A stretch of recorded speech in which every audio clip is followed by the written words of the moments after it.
Hi, and good morning. We're going to continue with our lecture over the cardiovascular system and the cardiac cycle.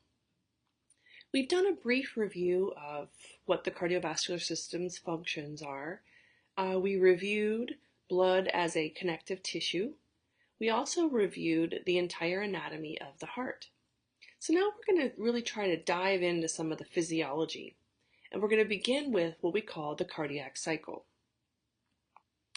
The cardiac cycle are, if you will, all the changes that occur throughout the entire atria and ventricle, all valves and blood vessels, all the changes that the heart will go through as it contracts and relaxes for a single heartbeat.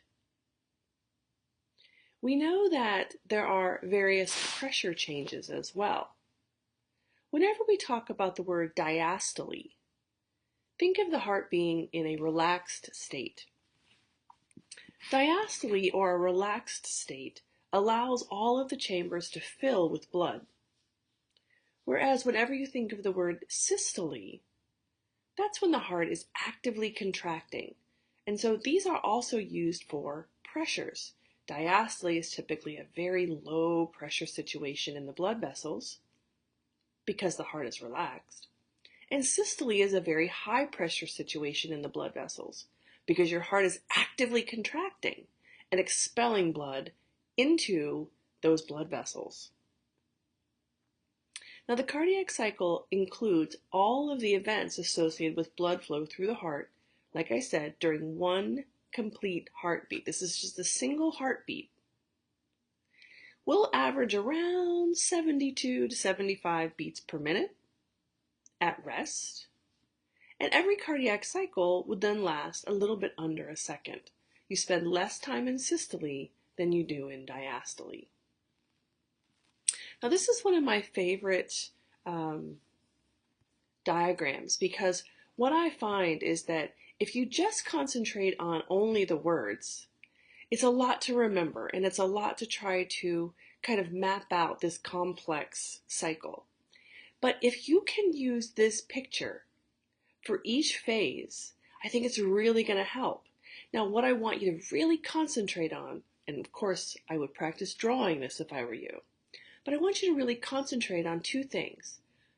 How the blood is flowing, and they'll use these arrows for that, and the darker or black arrows, that's going to show you what is contracting at the time.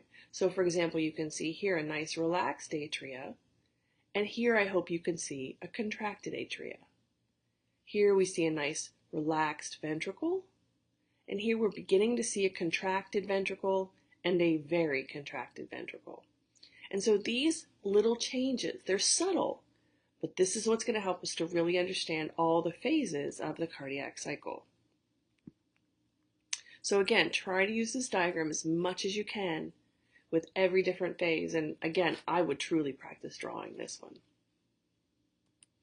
Let's talk about the beginning.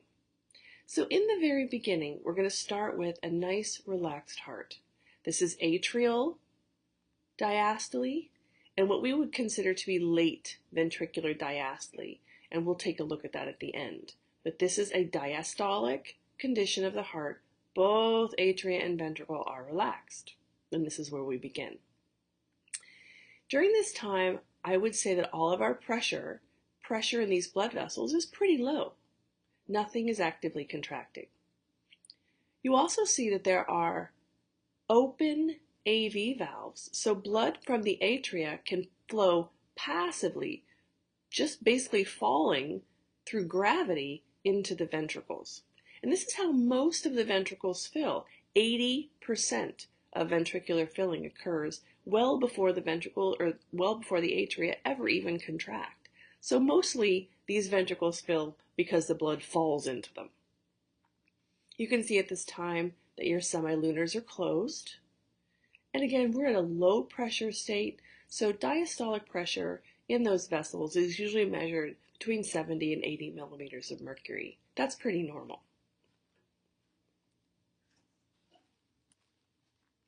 Now let's begin to contract those atria. And so you can see we have moved from a nice relaxed atria to a contracted atria. This contracted atria is also indicated on an EKG by a P wave, and we're going to talk about that. Atrial contraction is the P wave. Now, during this contraction, you can see that the blood is being compressed in the atria, and that's going to increase the pressure in the atria. So we're actively filling those ventricles now. We're propelling that blood into the ventricles at this time. So that last 20% is being actively pushed into the ventricles by that atrial contraction. How much blood can we get into a ventricle? Good question. The amount of blood in the ventricles at the end of ventricular diastole due to atrial contraction, that last push, is called the end diastolic volume. So you can think about how much blood did we actually get in here? That's your end diastolic volume. We're going to use that to measure output. Let's look at the second phase. That's called ventricular systole. You can tell from the word that must mean that the ventricles are going to be contracting. You're also going to know that the pressure in the ventricles must be rising.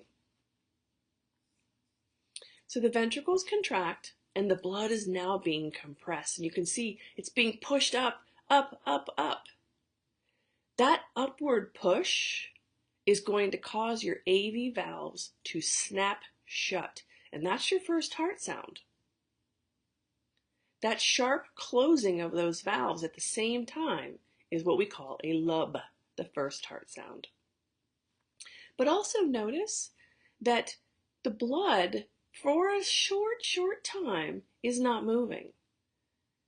Your semilunar valves are still closed. The pressure from that upward push is not high enough yet to open those semilunar valves. And so we call this an isovolumetric condition.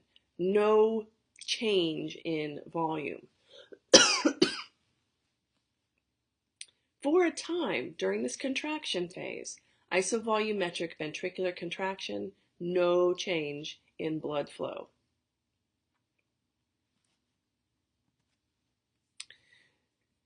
This contraction continues until the pressure rises so much that we finally have enough pressure to open those semilunar valves. Okay? So all during this time when the ventricles are contracting, we snap shut those AV valves, we're rising in the pressure, pushing on those semilunars. That's all called the contraction phase. When pressure is finally high enough, it will push open those semilunar valves, and now we can finally force the blood out of the ventricles and into the larger arteries, the pulmonary trunk and the aorta. At this time, we call that the ejection phase because we are finally ejecting the blood out of the ventricles. The pressure is the highest at this point in these blood vessels. You can see that the systolic pressure would be measured at about 120 millimeters of mercury at rest, and that's a pretty normal number. How much blood do we actually pump out? Well, that's called the stroke volume. Let's take a look at that. So we're pumping that blood well out of the heart, But the ventricles, that contraction doesn't completely empty your heart. There's a couple of drops left in there. And so the amount of blood that just did not make it out is called the end systolic volume. So at the end of contraction, there's a little bit of blood left in there. So we have to measure that volume. If you put your end diastolic minus your end systolic, you'll get your stroke volume, or the amount of blood that's pumped out of the heart, out of the ventricles specifically, with every single beat. Better said, it's what you started with when the ventricles, so when the atria were pushing all that blood in there, so what you started with, and you take away that little portion that didn't get pumped out, that's how we measure what actually did get pumped out, and that is stroke volume. To continue our phases, now we're here, phase 3. We need to relax those ventricles. So when the ventricles relax, oh, the blood is like, yes, I can recoil. I'm not being pushed anymore. And as it does, as it recoils, you see it closes those semilunar valves. That's our second heart sound.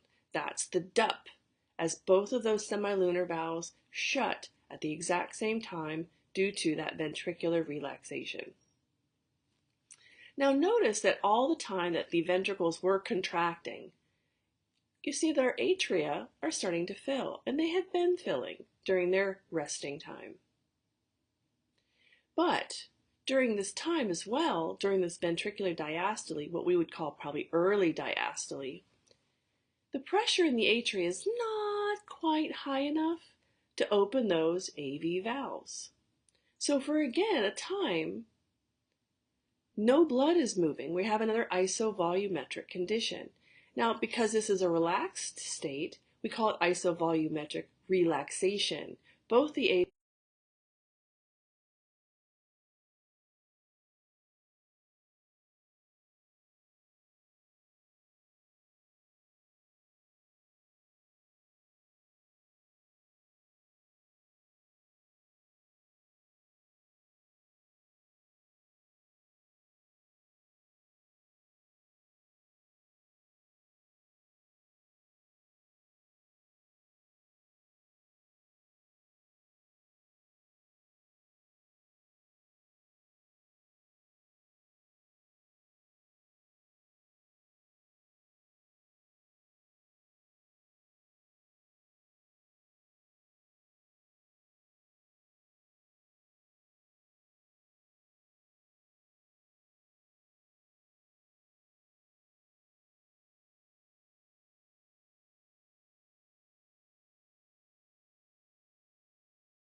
the blood recoils back, and we have this nice end systolic volume. And again, we begin passive filling again. But here's a question for you. Where along this phase will you hear that first heart sound? Can you think of it?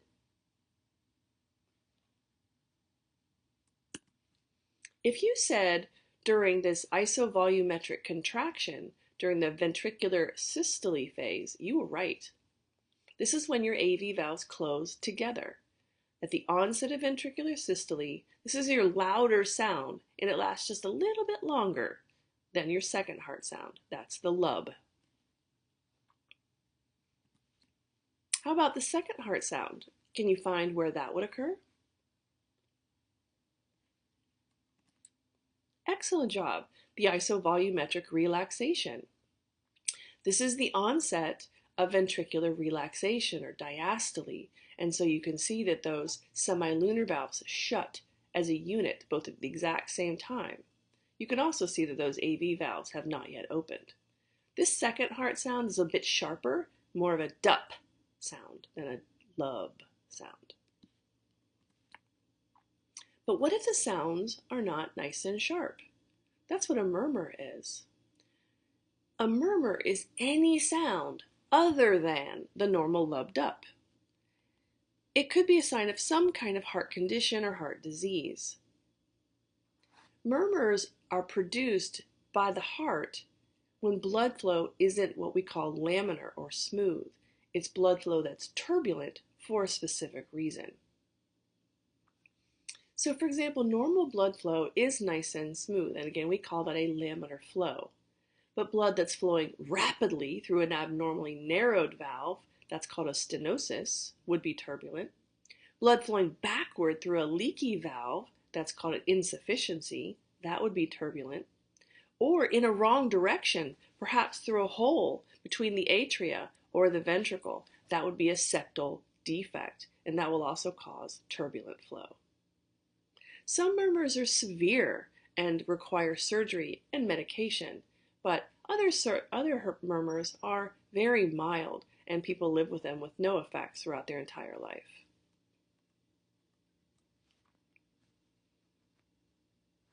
One of the next things we want to talk about together is what we call the conduction pathway in the heart. Remember that your heart is a dual pump. The left and right sides pump both separately but exactly at the same time, simultaneously, into both your systemic and your pulmonary circuits. This very efficient pumping requires that the atria contract first, followed by the ventricles, nice and rhythmic. The contraction has to be driven by electrical impulses or action potentials. We've seen that both the nervous system and the muscular system, and these are muscles, require electricity to generate the contraction. Now, we saw with skeletal muscles that skeletal muscles had to be triggered. They had to have a motor neuron tell that muscle to depolarize. Well, that's a little different in your heart. Your cardiac muscle, your heart muscle cells, are able to depolarize and contract entirely on their own, and that's called an intrinsic contraction. It's a property of the heart muscle, and it does not depend on the nervous system for contraction like your skeletal muscle does. Your heart will beat rhythmically without any nervous intervention. So that's a unique ability for your heart. Let's review a little bit about heart muscle tissue, those unique cells that are cylindrical but branched, uninucleate, with intercalated discs. And these intercalated discs allow for really unique junctions between the cells so that they can communicate their electrical messages from one cell directly to the next. We recognize this exact same setup from a muscle cell in the skeletal system. The skeletal muscle cell, voluntary muscle tissue. The only thing that's different is these intercalated discs allow for the transmission of that electrical message directly from one cell to the next. Now, all cardiac muscle cells, all the muscle cells in your heart, are able to contract spontaneously, independently of any motor neuron. All cardiac muscle cells are capable of what's called self-excitation or self-depolarization. That's called an autorhythmic or a self-rhythmic ability. The contraction of a muscle cell occurs regularly and continuously. Here's the thing. If you take a single cell out of your heart and put it in a petri dish, it'll just sit there and contract as long as you give it food and water. Contract all by its little self. But every single cell has that ability. And so some of them contract fast and some of them contract slow. So we need to keep the heart contraction very rhythmic and very coordinated. And so we need something to unify all of those cells so they contract in a nice, regular pattern. I like this picture. They all look kind of like they're going different directions, doing crazy things. And so that's my analogy for you. If you can imagine a marching band, but no leader. Some of the kids are marching, some are running, some are walking, some turn right, some turn left. It would be crazy chaos. And that's how the heart cells would be if there wasn't a unifying control system to control how fast or slow or who contracts at what order. It would be chaos in your heart. So if you could put in a band leader, or in your heart's case, a pacemaker, then everyone contracts or marches at the same pace in the same order every time. So let's look at that pacemaker. We also have to take a look at the fact that there is a tiny bit of external intervention. And that's really just kind of turn it on and turn it off in terms of how fast. So let's take a look. There is, besides your cardiac conduction system, that's what we're talking about, this intrinsic, self-paced ability of the heart. We do have an internal cardiac conduction system to maintain our rhythm, and that's what we want to spend all of our time on. But yes, there is a little bit of autonomic nervous system intervention, and that's simply to act as what we call the brakes and the accelerator of the heart. You cannot control, involuntarily, you cannot control the fact that your heart beats. That's the cardiac conduction system. You can't control that your atria contract first and then your ventricles. That's your cardiac conduction system. That beating 72 times every single minute, that's your cardiac conduction system. But if, for example, you were very relaxed and you wanted to slow your heart down, or you were very excited and you wanted to increase your heart rate, then we can add the autonomic nervous system, sympathetic and parasympathetic, to simply change the pace. So your sympathetic nervous system, through sympathetic ganglion, could in fact turn up your heart rate, and that's called the cardioacceleratory center. And then through the vagus nerve, remember, we can actually slow the heart rate down. That's a parasympathetic function, and that's called the cardioinhibitory center. So really, all of your autonomic nervous system, any extrinsic innervation, all it does is increase or decrease the rate of contraction, but it does not control contraction throughout the heart. That is the cardiac conduction system, and that's entirely internal. Well, how does it do that? Well, we use nodes, what are called nodes. This is a special tissue found in the heart. It's really a combination of nervous tissue and muscle tissue that you're only going to find in the heart itself. These nodal cells can initiate and then spread the depolarization wave or the action potential. Every cell can contract on its own, but nodal tissue contracts a bit stronger, and it can project its electricity so it can influence all the cells in the neighboring area. That's how we keep it controlled. You don't need a nerve to tell these cells to contract. They just do. But the nodes control when. And they control it at about 72 beats per minute, and of course, in a single direction. Let's spend some time on those nodes. When you look at this heart, everywhere you see yellow, that bright, bright yellow, that's nodal tissue. Remember, all of your heart muscle cells can contract independently, but they also respond to electricity. And so these nodal cells depolarize, begin their action potential, send that electrical wave that can influence all the cells in the area. So everybody follows the same pace and the same pathway. This intrinsic conduction system is internal, and it's very independent of any kind of external control outside of rate. It consists of these specially placed nodes, which we would call the contractile cardiac cells. They're able to both initiate and distribute their impulses throughout the heart to influence other cardiac muscle cells to contract. So their depolarization and contraction occurs in this perfectly ordered, sequential manner, atria to ventricle, every time, so that your heart becomes a very, very coordinated pump and can move that blood efficiently. So if you take a look at this picture a bit closer up, you can see where those nodal patches are. We have the SA node, the sinoatrial node, located in the upper atrial wall of the right atria. We call that the pacemaker because that has the fastest rate of depolarization of any of the nodal tissues, meaning that it will send out its depolarization wave to the neighboring areas and to the next node before any of the other cardiac muscle cells could even get started. So since it's the fastest, it's going to set the pace for the rest of contraction. And again, that's at about 72 to 75 beats per minute. When this occurs, you've heard of probably normal sinus rhythm. That means that the rhythm of your heart is being controlled by the sinoatrial node.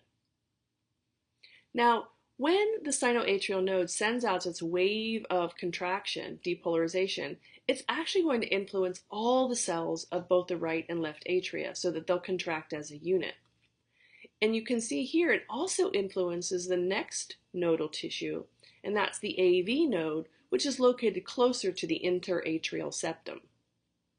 This AV node kind of delays the contraction just for a brief moment, and that's to allow those atria time to contract as a unit following that depolarization. From there, the AV node will send the message on into this interventricular septum, what we call through the AV bundle or bundle of His, and then you see splits into the right and left bundle branches, all traveling toward the apex of the heart.